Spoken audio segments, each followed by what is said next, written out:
Hello പറ തന്നെ doctor ഇപ്പം അങ്ങനെ പറയാന്നുണ്ടെങ്കിൽ എന്നാൽ നമ്മൾ അഡ്മിറ്റ് ആക്കാം. ഇൻഷാ അല്ലാ എന്തായാലും എന്നാൽ ഞാൻ വൈകുന്നേരം വരാം കേട്ടോ. എന്തിപ്പോൾ ഹോസ്പിറ്റൽ കേസ് തന്നെയാണല്ലോ, എന്തൊക്കെ ചെയ്യാം. അത് വായുദുസ്തല്ലേ. അസ്സലാമു അലൈക്കും. വലൈക്കും അസ്സലാം. എന്തേ ഉച്ച നേരത്ത് ഇവിടെ ഇരിക്കണേ? ഹലോ ഞാൻ ഇന്ന് ചോറിനുണ്ടാവില്ല കേട്ടോ, മോനക്ക് തീരെ വയ്യ. ഞാൻ തന്നെ നാട്ടിൽ പോകാൻ നിൽക്കാം. എന്നായിക്കോട്ടെ, അസ്സലാമു അലൈക്കും. എന്നാ കയറി, ഞാൻ ബസ് പോണെടുത്ത് ആക്കിത്തരാം, കയറി. അല്ല നിങ്ങൾ പോയിക്കോളൂ, ഞാൻ വൈകുന്നേരം പോകണുള്ളൂ. അപ്പം നിങ്ങളല്ലേ ഇപ്പോൾ ഫോണിൽ കൂടെ പോവാന്ന് പറഞ്ഞ്? അതൊന്നുമില്ല, ഈ വെയിലത്ത് അത്രയും ദൂരം പോയിക്കാണ്ട് ഭക്ഷണം കഴിച്ചാണ്ട് വരാനുള്ള ആ ബസ്സിലല്ല ഇപ്പോൾ ഞാനുള്ളത്. അതെന്തേ മോനെന്തേ പറ്റി?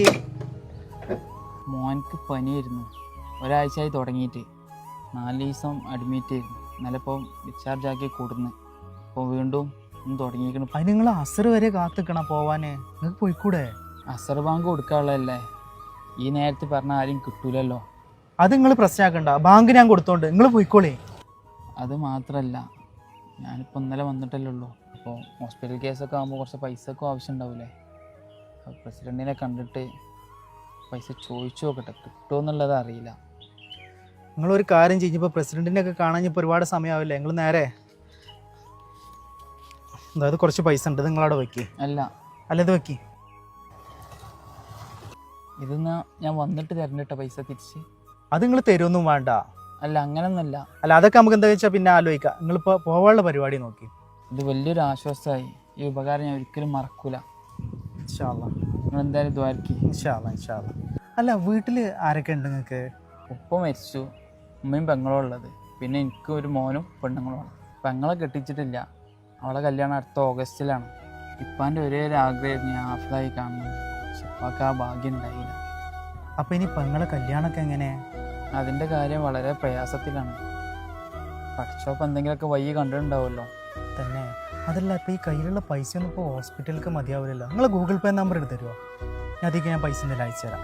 ഞാനിതുവരെ ഗൂഗിൾ പേ ഒന്നും എടുത്തിട്ടില്ല, എൻ്റെ അടുത്ത് അതില്ല. ഇപ്പം എന്താ ചെയ്യുക? ഒരു കാര്യം ചെയ്യേ, ഇത് അത്യാവശ്യം കുഴപ്പമില്ലാത്തൊരു വാച്ചാണ്. ഇത് വിറ്റ് കഴിഞ്ഞാൽ ഞങ്ങൾക്ക് എന്തായാലും ഹോസ്പിറ്റലിൽ അടക്കാനുള്ള എമൗണ്ട് കിട്ടും.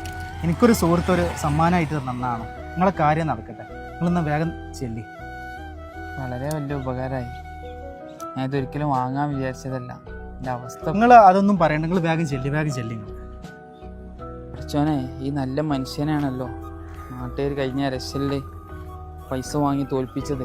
പഠിച്ചോനെ ഇത് കബൂലാക്കണേ, എൻ്റെ കുട്ടിക്കൊന്നും പറ്റാതിരിക്കട്ടെ. അവലിൻ്റെ പണി പെട്ടെന്ന് തീർക്കണം.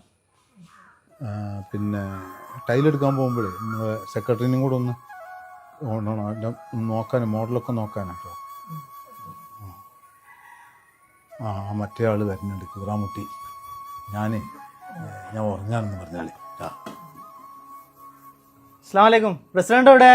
വലൈക്കും അസ്സലാം. ആള് ഉറങ്ങാണ്. ഉറങ്ങുന്ന പ്രസിഡന്റിന് സെക്യൂരിറ്റി ഒക്കെയാവില്ലേ നിങ്ങള്? അല്ല, ഞാനൊരു വർക്കിന്റെ കാര്യത്തിന് വേണ്ടി വന്നതാണ്. എന്നാ പിന്നെ പ്രസിഡന്റ് ഉറങ്ങി വരുന്നവരെ ഞാനും കാത്തിരിക്കാം. ഞാൻ കണ്ടിട്ടേ പോണുള്ളൂ. എന്ത് കട്ടകാലത്ത് ചെന്നായി വന്നതെന്നാവും.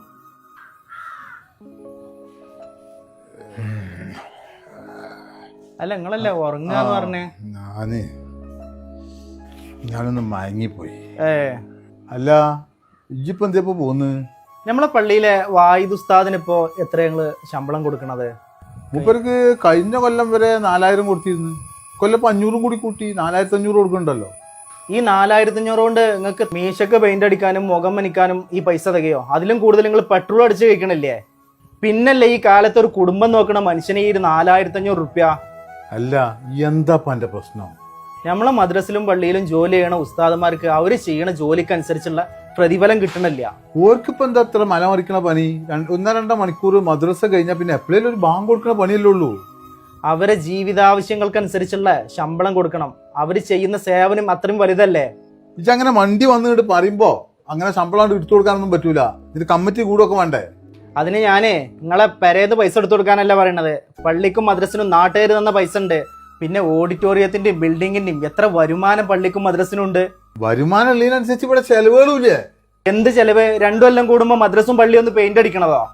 10 ഉസ്താദുമാർക്ക് ശമ്പളം കൊടുക്കണം. പിന്നെ കറണ്ട് ബില്ല് അങ്ങനെ അങ്ങനെ ചെലവുകൾ എത്ര ഉണ്ട്?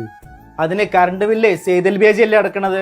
പിന്നെ 100-400 കുട്ടികൾ മദ്രസിലുണ്ട്. 150 റുപ്യ പ്രകാരം ഈ കുട്ടികളെയൊക്കെ ഒന്ന് മാസം വരിസംഖ്യ വാങ്ങണില്ലേ? ഞങ്ങൾക്ക് കണക്കറിയില്ല എന്ന് വിചാരിക്കരുത്. കിട്ടുന്നത് ഫുള്ള് അങ്ങോട്ട് വാങ്ങിക്കല്ലാതെ അത് നേരാവണ്ണം ചെലവാക്കാനും അറിയണം. എന്താ ജി പറയണത്? ഇതങ്ങനെ ചെലവാക്കി കളയാനുള്ളതല്ല, ഇതിനൊക്കെ ഒരു സൂക്ഷ്മത വേണം. അല്ലെങ്കിൽ പടച്ചോനെ. നിങ്ങളൊക്കെ നിധി കാക്കണ ഭൂതങ്ങളെ പോലെ കെട്ടിപ്പിടിച്ചിരിക്കണ പൈസ ഒന്നും പടച്ചോന് വേണ്ട. നിങ്ങൾ കൊടുക്കണ ഈ 4500 കൊണ്ട് ഭക്ഷണം, മരുന്ന് ഇതൊക്കെ കഴിയണം. അത് നടക്കൂലെന്ന് ഏത് പടപ്പാൾക്കും അറിയാം. ഈ സൂക്ഷ്മതനെ പറ്റിയൊന്നും നിങ്ങൾ എന്നോട് പറയണ്ട. നമ്മളെ പള്ളിന്റെയും മദ്രസിന്റെയും വരുമാനങ്ങൾ എടുത്ത് ആരൊക്കെ ഏതൊക്കെ രീതിയിൽ ചെലവാക്കേണ്ടതെന്ന് ഒക്കെ എനിക്കറിയാം. അതൊക്കെ അറിഞ്ഞിട്ടാണ് ഇപ്പൊ ഞങ്ങൾ എടുത്തുകൊണ്ട് വന്നേക്കണത്. എടാ നിങ്ങൾ രണ്ടാളും വന്നിട്ട് കുറെ നേരമായില്ലേ? നിങ്ങൾക്ക് ഇപ്പൊ ചായ ജ്യൂസ് എന്താ ഞാൻ എടുക്കണ്ടി? എനിക്ക് ഇപ്പൊ ചായയും ജ്യൂസൊന്നും വേണ്ട. ഞാൻ പറഞ്ഞ കാര്യത്തിൽ എനിക്കൊരു തീരുമാനങ്ങൾ പെട്ടെന്ന് ഉണ്ടാക്കി തരണം. ജി പറഞ്ഞ കാര്യം ഞങ്ങളും മുന്നേ തന്നെ ചർച്ച ചെയ്യണമെന്ന് വിചാരിച്ചതാണ്, പിന്നെ വിട്ടുപോയതാ. ഈ വിഷയം ഇനി ആരോടും പറയാൻ നിൽക്കണ്ട. ഞങ്ങൾ പെട്ടെന്ന് തന്നെ ഒരു തീരുമാനം ഉണ്ടായിക്കോളാം. അത് മാത്രം പോരാ പ്രസിഡന്റെ. പിന്നെ എന്താ?